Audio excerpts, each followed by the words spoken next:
일본의 밤은 조용해야 했다. 편성표는 늘 계획대로 흘러가고 뉴스는 예정된 순서대로 나가며 스포츠는 정해진 하이라이트로 정리되는 법이다. 그런데 그날만큼은 달랐다고 한다. NHK 내부에서 정규 편성의 흐름을 잠시 조정해야 한다는 말이 오갔다. 이유는 단순한 시청률 경쟁이나 트렌드 따라가기 때문이 아니었다. 더 이상한 이유였다. 한 명의 선수, 한 번의 경기, 한 장면이 일본의 스포츠 현장 전체에 미치는 심리적 파장을 고려해야 한다는 판단. 그 이름이 바로 안세영이었다. 이 얘기는 자극적인 음모론이 아니다. 스포츠를 진짜로 오래 본 사람이라면 안다. 강한 선수는 상대를 이기는 게 아니라 상대의 마음부터 흔든다. 그리고 마음이 흔들리면 몸도 흔들린다. 특히 국가대표급 무대에서는 기술과 체력의 차이가 크지 않다. 결국 마지막 한 점은 멘탈이 가져간다. 바로 그 지점에서 안세영의 퍼포먼스가 너무 완벽해서 위험하다는 말이 나올 수 있다. 위험하다는 건 상대에게 공포를 준다는 뜻이 아니라 상대의 기준을 바꿔버린다는 뜻이다. 기준이 바뀌면 준비 중인 사람들의 마음이 요동친다. 한 편집실에서 시작된 이야기. 점 장면만 모아서 보여주는 하이라이트가 아니라 점수판에 남지 않는 구간을 집요하게 되돌렸다. 랠리가 길어지는 구간. 상대가 흐름을 잡는 듯 하다가 다시 무너지는 구간. 실점 뒤의 표정, 서브를 넣기 전의 호흡. 제작진이 멈춰 세운 장면은 화려한 스매시가 아니었다. 오히려 별것 아닌 것처럼 보이는 한 번의 리턴이었다.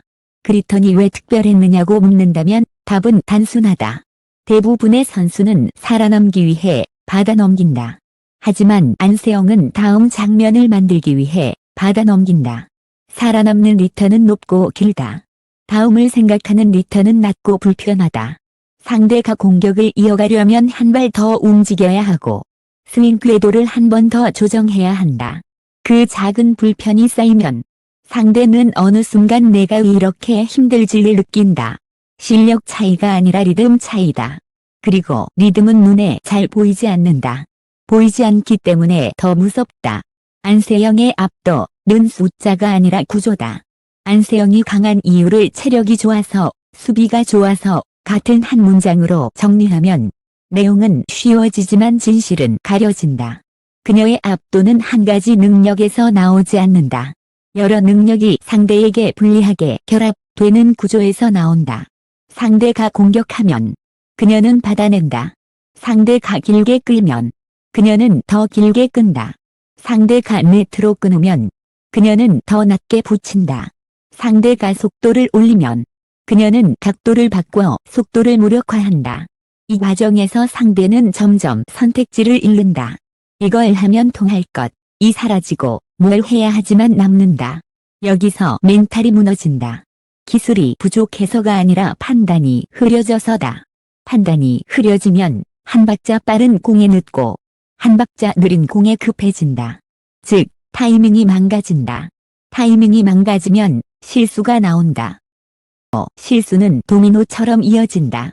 스포츠의 가장 잔인한 구간은 바로 이때다. 상대가 무너지기 시작하면 그걸 본인이 제일 먼저 안다. 아, 나 지금 흔들렸다. 그 순간 경기장은 갑자기 조용해진다. 관중이 조용한 게 아니라 선수의 세계가 조용해진다. 그 조용함 속에서 공포가 자란다. NHK가 고민한 것은 보도가 아니라 파장이었다. 가상의 NHK 내부 회의는 여기서 복잡해진다. 공영방송은 사실을 보여줘야 한다. 하지만 공영방송은 동시에 사회적 파장도 생각한다. 특히 스포츠가 국가대표 시스템과 연결될 때 방송은 단순한 콘텐츠가 아니라 환경이 된다.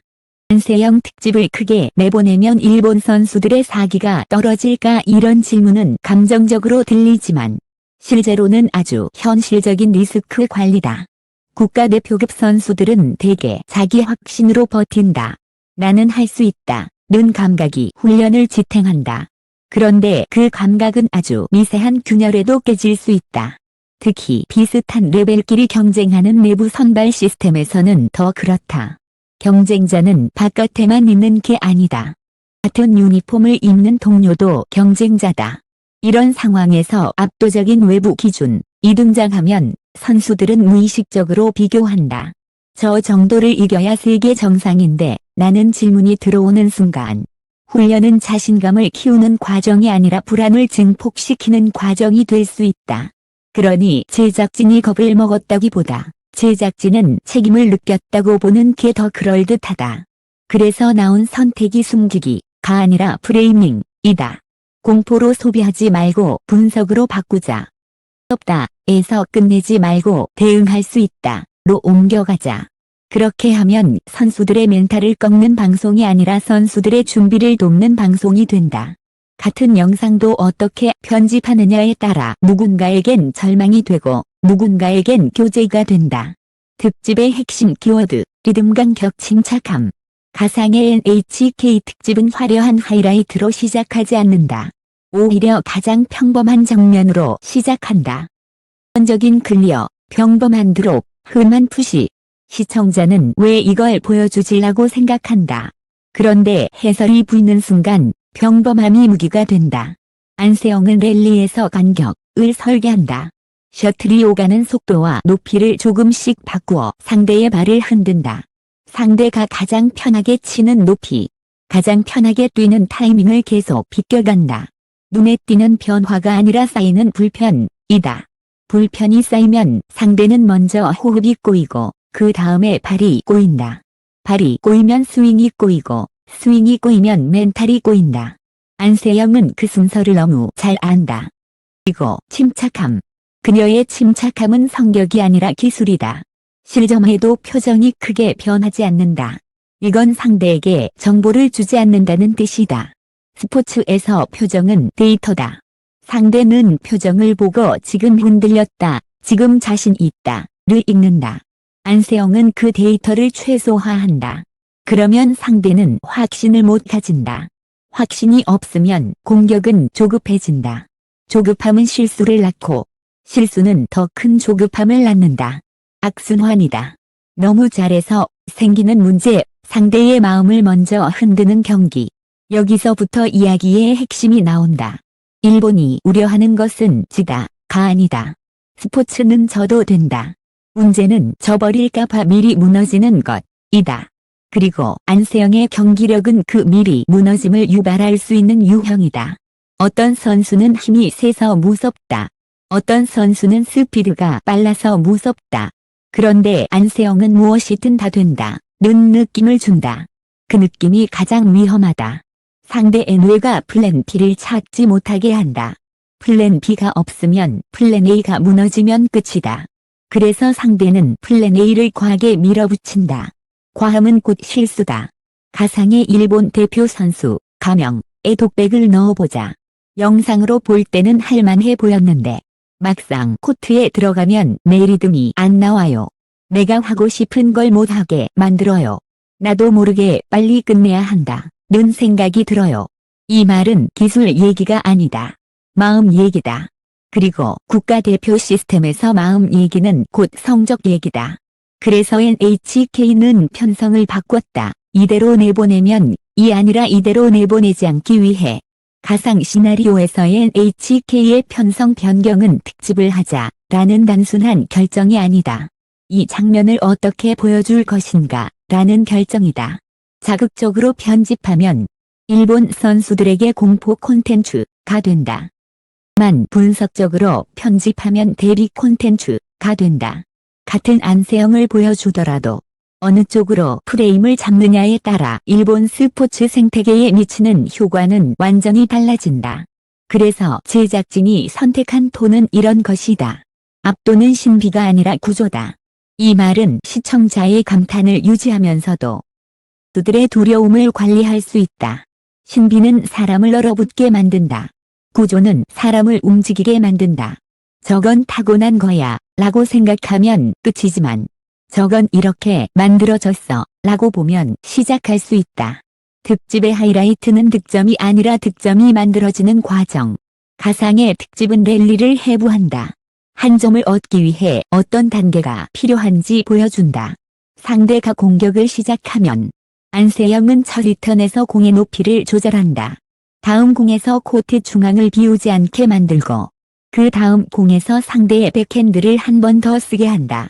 상대가 백핸드를 쓰면 무릎이 굳는다. 무릎이 굳으면 네트 대처가 늦어진다. 네트가 늦어지면 앞이 열린다. 그때 안세영은 속도를 올리지 않고도 득점한다. 이게 무서움이다. 힘으로 찍어 누르는 게 아니라 상대가 스스로 좁아지는 길을 걷게 만든다. 이 장면을 보는 일본 선수들에게 필요한 컨와 대단하다가 아니라 저 구간에서 리듬을 끊어야 한다는 힌트다. 그래서 특집은 대응 체크 포인트도 함께 준다. 서브 리턴에서 첫 발을 어디에 두는지, 랠리에서 호흡을 어떻게 리셋하는지, 연속 실점 뒤에 루틴을 어떻게 되찾는지, 이 모든 게 결국 멘탈 관리다. 이 멘탈 관리가 부족하면 아무리 좋은 기술도 무너진다. 멘탈의 영향이라는 말이 우습게 들리는 사람에게 어떤 사람은 이렇게 말할 수도 있다. 프로가 멘탈 때문에 흔들린다고 하지만 세계 정상급 스포츠는 멘탈이 기술을 이기는 순간이 너무 많다. 경기에서 가장 많이 지는 건 체력이 당해서가 아니라 판단이 흐려져서 다. 판단이 흐려지면 선택이 단순해지고 선택이 단순해지면 상대에게 읽힌다. 읽히면 막힌다. 막히면 조급해진다. 조급해지면 더 읽힌다. 루프다. 안세영은 그 루프를 상대에게 만들어낸다. 그러니 멘탈 영향은 농담이 아니라 현실적 변수다. 일본이 두려워한 것은 안세영이 아니라 안세영이 만들어낸 기준이다. 이 시나리오에서 진짜 공포는 안세영이라는 개인이 아니다. 안세영이 보여준 퍼포먼스가 정상급의 기준으로 굳어지는 순간이다. 기준이 높아지면 준비 방식이 바뀌어야 한다. 준비 방식이 바뀌면 시스템이 바뀌어야 한다. 시스템이 바뀌려면 시간이 필요하다. 그런데 시간은 늘 부족하다. 그 부족함이 사람을 압박한다. 압박은 멘탈을 흔든다. 그래서 방송이 민감해진다. NHK는 결국 안세영을 두려움의 대상이 아니라 분석의 대상으로 만들려 했고 그 결과 특집이 나온다.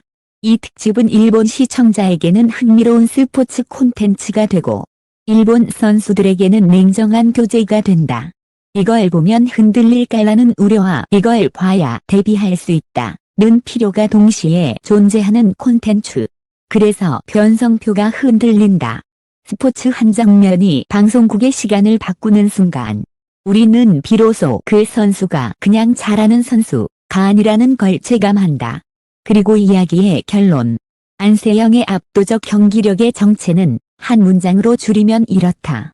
상대의 선택지를 지우는 설계. 실수를 정보로 주지 않는 침착함. 랠리의 중간을 지배하는 리듬. 체력보다 먼저 마음을 무너뜨리는 흐름. 그래서 누군가는 감탄하고 누군가는 두려워한다. 하지만 스포츠는 늘 그 사이에서 발전한다. 두려움이 분석으로 바뀌는 순간 경쟁은 진짜가 된다. 가상의 속보는 이렇게 끝난다. NHK가 선택한 단 한 사람, 안세영. 변성 변경을 불러온 이유는 단지 대단해서가 아니라 그 대단함이 시스템에 영향을 줄 정도였기 때문이다. 누군가의 멘탈이 흔들릴까봐 조심스러웠던 그 순간조차 역설적으로 안세영이 얼마나 큰 존재가 되었는지를 증명한다. 강함은 때로 상대의 마음부터 흔든다. 그리고 그 마음의 흔들림은 결국 다음 경기를 바꾼다.